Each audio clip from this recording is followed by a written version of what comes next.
আমাদের গোবিন্দ ছাড়া কেউ নেই।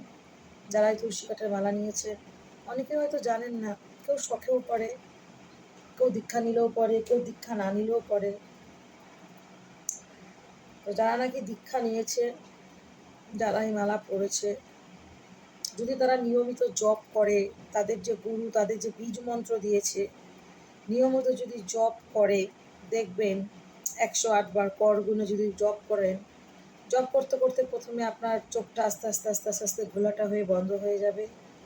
তারপর আপনি জপ করতে করতে করতে করতে অবশেষে আপনাকে প্রভু দর্শন দেবে। সেটা যে কোনোভাবে, কখনো বাসি দেখবেন, বা কখনো হয়তো প্রভুর চরণ দুটো দেখতে পেলেন, এরকম হয়, যেটা আমার ক্ষেত্রে হয়। আর আপনার পিছন দিক থেকে এক রকমের জ্যোতি বিকরণ হয়।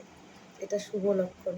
করবেন, ভালো থাকবেন, সমস্যা দূর হবে। গোবিন্দ ছাড়া কেউ নেই।